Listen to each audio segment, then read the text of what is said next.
កំបាំងលាតត្រដាងតើព្រឹទ្ធាចារ្យសាយភូថងមានប្រវត្តិយ៉ាងណាសូមជម្រាបសួរបងប្អូនទូរទស្សនិកជនថ្ងៃនេះនាងខ្ញុំនឹងនាំអ្នកទាំងអស់គ្នាមកស្គាល់ពីប្រវត្តិរបស់ព្រឹទ្ធាចារ្យសាយភូថងព្រឹទ្ធាចារ្យសាយភូថងជាអ្នកដឹកនាំមួយរូបកើតចេញពីត្រកូលកសិករអនាថាក្នុងតំបន់ដាច់ស្រយាលនៅខេត្តកោះកុងតែលោកមានទឹកចិត្តស្មោះត្រង់ចំពោះជាតិមាតុភូមិនិងប្រជាជនខ្លាំងណាស់ខ្ញុំបានសរសេរប្រវត្តិលោកទុកក្នុងសៀវភៅដែលមានឈ្មោះថាប្រវត្តិសង្ខេបព្រឹទ្ធាចារ្យសាយភូថងហើយក្នុងបណ្ដាំរបស់លោកខ្ញុំបានបែងចែកជាពីរដូចតទៅបណ្ដាំរបស់លោកព្រឹទ្ធាចារ្យសាយភូថងចំពោះមន្ត្រីទូទៅក្រៅពីបណ្ដាំជាមួយខ្ញុំផ្ទាល់មុនទៅទទួលភារកិច្ចនៅខេត្តព្រៃវែងជាប្រចាំខ្ញុំតែងសង្កេតឃើញព្រឹទ្ធាចារ្យសាយភូថងក្នុងជីវភាពរស់នៅប្រចាំថ្ងៃតែងតែធ្វើគំរូល្អនៅក្នុងចរិយាធម៌និងគុណធម៌ដោយមួយជាតិរបស់លោកមិនដែលលោភលន់ធ្វើអ្វីក្រៅពីធ្វើជូនជាតិមាតុភូមិទេពេលស្លាប់ទៅលោកគ្មានសល់កេរអាករអ្វីមួយចំណិតទុកឲ្យកូនចៅរបស់លោកឡើយរហូតដល់ថ្ងៃដែលលោកដេកពេទ្យចុងក្រោយនៃជីវិតថ្នាក់ដឹកនាំប្រទេសទៅសួរសុខទុក្ខលោកនៅតែផ្ដាំផ្ញើវាសនាប្រទេសកម្ពុជាឲ្យថ្នាក់ដឹកនាំបន្តវេនខិតខំរួបរวมគ្នាកសាងប្រទេសយើងឲ្យបានគង់វង្សតទៅទៀតពេលជួបជាមួយមន្ត្រីថ្នាក់ក្រោមលោកតែងតែផ្ដល់ឱវាទល្អៗចំពោះមន្ត្រីសរុបមានប្រមាណ10ចំណុចដូចតទៅទី1កើតមកជាមនុស្សទោះបីនៅក្នុងវណ្ណៈណាឋានៈណាក៏មិនត្រូវមើលងាយមើលថោកគ្នាដែរត្រង់ចំណុចនេះលោកចង់បញ្ជាក់ថាមនុស្សយើងមិនអាចជ្រើសរើសទីកន្លែងកើតបានទេតែមនុស្សអាចជ្រើសរើសកសាងអំពើល្អបានហើយកុំភ្លេចថាផ្កាឈូកទាំងអស់ដែលយើងយកមកគោរពបូជាព្រះគឺកើតចេញពីភក់ទេបើគ្មានភក់ទេក៏គ្មានដើមឈូកនិងផ្កាឈូកដែរទី2យើងមានកម្លាំងខ្លាំងមិនត្រូវបៀតបៀនអ្នកខ្សោយទេត្រង់ចំណុចនេះលោកបានបញ្ជាក់ហើយបញ្ជាក់ទៀតចំពោះមន្ត្រីដែលមានអំណាចហើយក្រខ្វះឱកាសត្រូវតែយកអំណាចនោះបម្រើប្រជាជន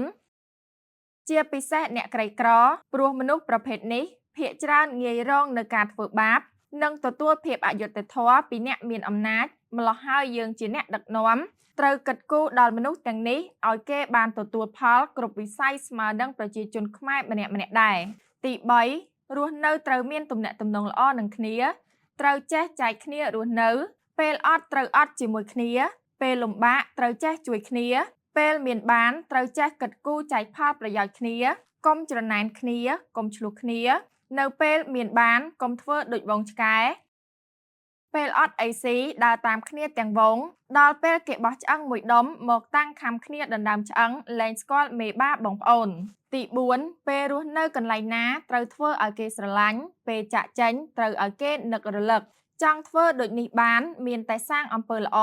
ដែលជាគុណប្រយោជន៍ដល់ទីនោះនិងជួយដោះស្រាយនៅទុក្ខលំបាកដល់អ្នកដទៃនោះទេទើបយើងអាចស្ថិតនៅក្នុងការចងចាំរបស់គេបានទី5សាមគ្គីគឺរស់បែកបាក់សាមគ្គីគឺស្លាប់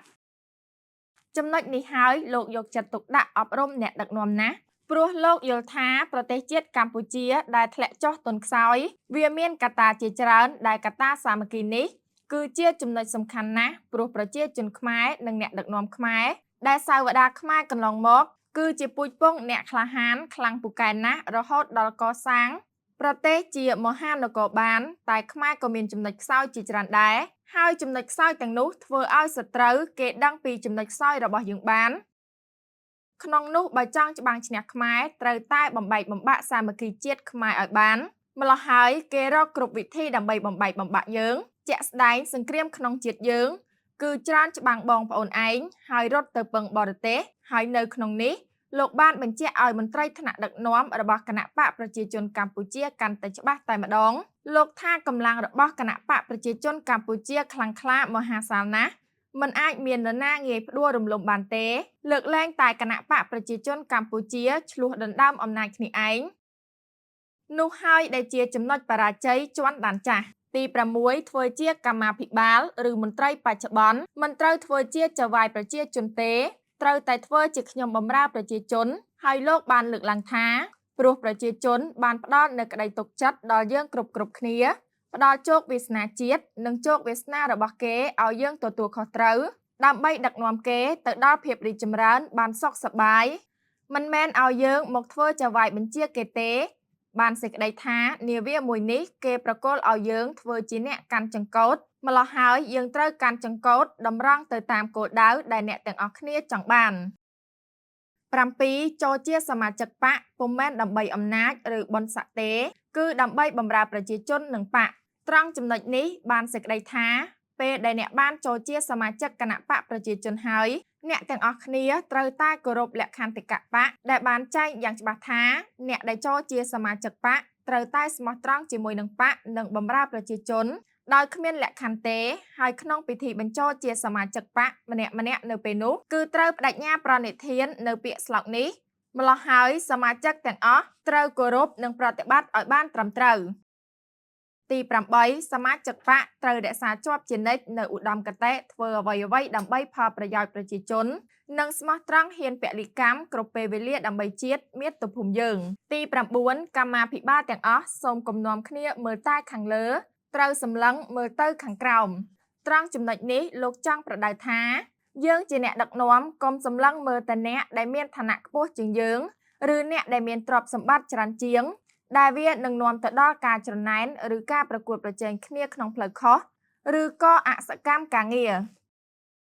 យើងត្រូវសម្លឹងទៅខាងក្រោមបានសេចក្តីថាយើងជាអ្នកដឹកនាំយើងត្រូវដឹងថានៅមានមន្ត្រីច្រើនលើសលប់ដែលនៅថ្នាក់ក្រោមយើងគាត់មានការងារលំបាកច្រើនជាងយើងណាស់ហើយប្រជាជននៅមានភាពក្រីក្រលំបាកច្រើនជាងយើង